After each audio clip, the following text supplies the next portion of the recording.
So the new clean CR bill just failed in the House of Representatives. This is the one that was reformatted after Wednesday's disastrous 1,547-page pork-laden bill that they tried to pass through in just a couple of hours, but then Elon Musk and X shut that thing down. So they tore most of the pork garbage out of it and introduced a 116-page cleaner bill that would go ahead and fund the farmers for an additional year. It would have disaster relief about $100 billion, and it would continue to fund government jobs for the next 2 years. But now we're starting to see some disagreement between conservatives and Republicans. I'm even seeing it on X right now, where there are people who you would normally agree with who are saying that this should have been passed. And if you look in the comments, many people are like, no, this should not have been passed. What's the right answer? I'm going to show you two different conservative opinions on this. One from JD Vance, who thinks that it should have passed, and one from Chip Roy, who thinks that it should. After they speak, I'm going to give you my thoughts on it, and I would love to hear what you think on this, because this is a little bit more controversial than you would think. So let's check out what JD Vance had to say. Even though we had a clean CR, because they didn't want to give the president negotiating leverage during his first term, or during the first year of his new term. And number two, because they would rather shut down the government and fight for global censorship bullshit. They've asked for a shutdown, and I think that's exactly what they're going to get. 38 Republicans vote against it as well. What's the path forward, Mr. Vance? You did tonight, voting against this, get us any closer to that?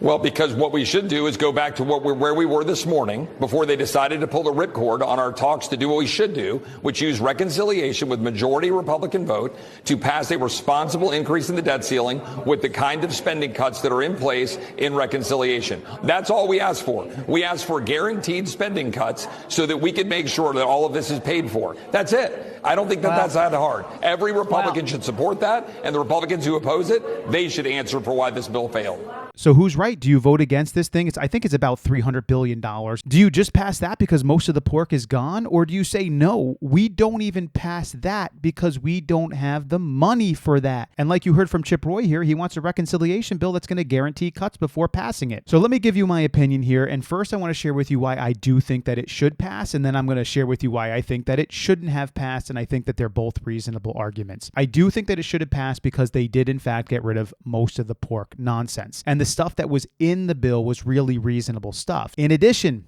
Donald Trump was really pro this clean CR bill. So when he took a look at it, whatever he was able to see, he was saying, yes, this is something that we should pass through. And I do believe that the American people did give Donald Trump this mandate. People were voting conservative because of Donald Trump and the MAGA movement. So those two things together would tell me, even though it's not paid for, I do agree that maybe this is something that should be voted on, even if you're in disagreement with the fact that there's no spending cuts. On the other end, I'm honestly sick and tired of our government continuing to spend money that we simply do not have. Every single time an issue like this comes up, we always do the same thing. We just spend the money. So people will come out like Chip Roy and others, Rand Paul, and they will say, we cannot continue to do this. And eventually we just do. So even though I would say to you, yes, they got rid of a whole bunch of that pork and they're just putting stuff in there that's mostly necessary, and Donald Trump was for it, and it would extend the government payments so we don't have to deal with that